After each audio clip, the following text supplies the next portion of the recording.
My time is up. I wish I can take 30 minutes. All right, thank you. Minority Leader. Thank you, Mr. President, my distinguished colleagues.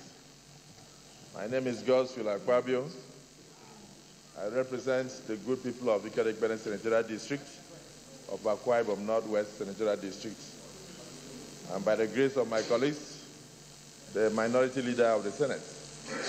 And on that note, I will say, Mr. President, that my last two colleagues that spoke support and are still supporting this motion before these red chambers today, but I rise to second the motion formally, as ably moved by the leader.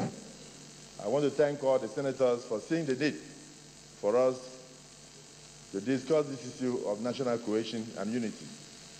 There is no doubt that across the entire country today, the forces of division, the forces of disintegration have risen up in pockets all over. I know that these things did not take a day. Some were pent-up angers over the years that were not addressed. Some were the feelings of marginalization. Some were feelings of people who were in government but did not address the issues of federal character. And at the end, in fact, some, as a result of, feeling left out in the affairs of appointments in the nation, where when they look at appointments, they look lopsided, and some accusations have come as a result of feelings of persecution. When governments emerged in Nigeria, right from 1960, if you take a critical look at such government, you realize that whenever a section comes into power, they spend all their energy attempting to press the other section down. And in the process, the whole country stares down. If you are pressing somebody down on the ground, your hands will be down. If you lift somebody up, then your hand will be up. Why Nigeria has been a country of so much motion without movement? It's because leadership had always spent its energy attempting to press one ethnic group or the other down, or one section or the other. And at the end, Nigeria has not moved forward. Hence, the resurgence of calls for division today. But I want to stand as a nationalist to say that the respect we enjoy all over the globe today is as a result of the unity of this country and as a result of the size of Nigeria. We cannot compromise. We must do everything possible to keep Nigeria one. And I think this is the task that is before these red chambers, and it's a task that is before all Nigerians. Some people never experienced the Nigerian Civil War, and so they cannot understand what they call. There are so many children that were born after the Civil War. But I was a witness. As a young man, I saw where families, even mothers, threw their children into pit toilets so that the people would not know, the soldiers would not know their location. Many countries like Sudan today are not able to put their acts together, no matter their wealth. They cannot access their wealth because of continuous infighting and continuous disruption of economic activities. We can make progress as a nation if only we remain united. We must caution our children from the north to the south and even to the west that the unity of Nigeria cannot be compromised, and that we as a Senate will stand strongly with leaders of this country who are interested in keeping this country together. I will not say more until maybe we get into the prayers, but I believe strongly that yes, indeed, we have taken the step in the right direction to throw a message that this Senate condemns all forces that are aimed at dividing Nigeria, and that on the unity of this country we stand. And we must go back to our constituents and advise them so. May God bless Nigeria, and may God keep us united. Thank you. Senator Parker. Mr. President, I stand to lend my voice to this important motion. Mr. President, dear colleagues, Senator Paul Emmanuel Bayelsa Central. There is no gainsaying the fact that based on the statement emanating from different sections of this country in the past few weeks, the unity of this country is put to test again. Mr. President, as a country, we cannot say we will not encounter problems in our path to progress. But it's my sincere belief, Mr. President, dear colleagues, that these problems emanating from the polity can be solved within the context of the geographical entity called Nigeria. Mr. President, I agree no less with the acting president who likened the coalition of the different nationalities within the country as a marriage. Mr. President, you will agree with me that if you first marry, the first few years may be turbulence. There are situations where a husband may physically even assault the wife. But as you grow up in the marriage, maturity creeps in. And at a point, even when your wife is sleeping by you, it looks like a sister and a brother sleeping together. And that is what nationalities within the context called Nigeria should be as it is today. That we are brothers and sisters. We should look ourselves in that perspective. Mr. President, we stand to gain a lot from each other. And I agree with my colleagues who spoke earlier that there is need for caution. When a child stands up to beat another child, it is the duty of the parents to caution that please don't do this, don't do that.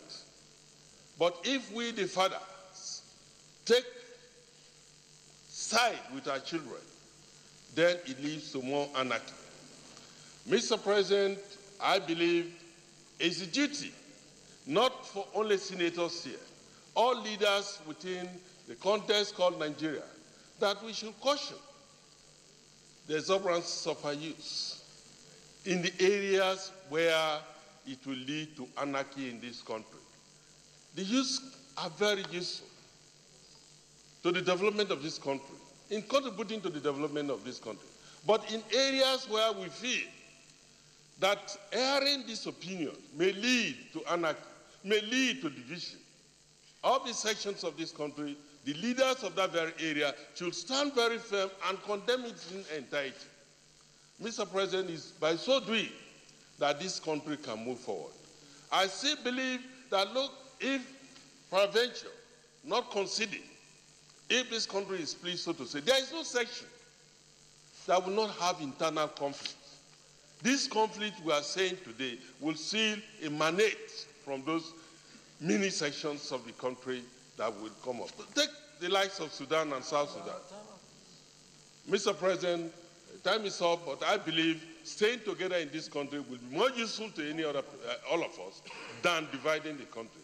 I so submit, Mr. President. Very well, thank you. Senator Philip Aduda.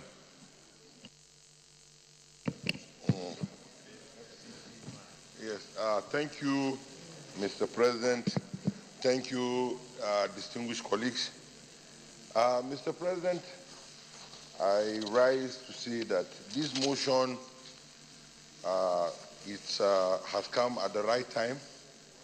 And I want to say that this motion should have even come earlier, and it should have been before now, so that we can debate the oneness, the indivisibility of this nation.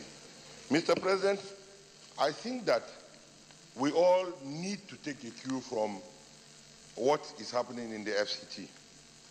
The FCT is a place where all Nigerians come and call home, where everybody is residing, and it's the same place where we have had the highest level of marginalization, both in terms of appointments, both in terms of taking over our lands, which were for farming, but we have never issued any threat to anybody. We have accepted our fate and have said that Nigerians should come and live with us.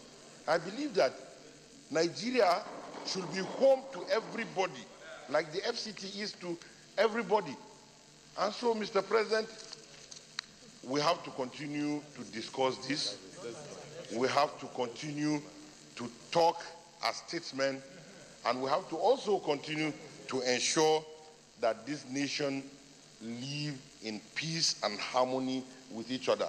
Mr. President, I want to also suggest that we go back to our various constituencies and talk to our people that this hate speech will not help anybody, because we're in this marriage called Nigeria.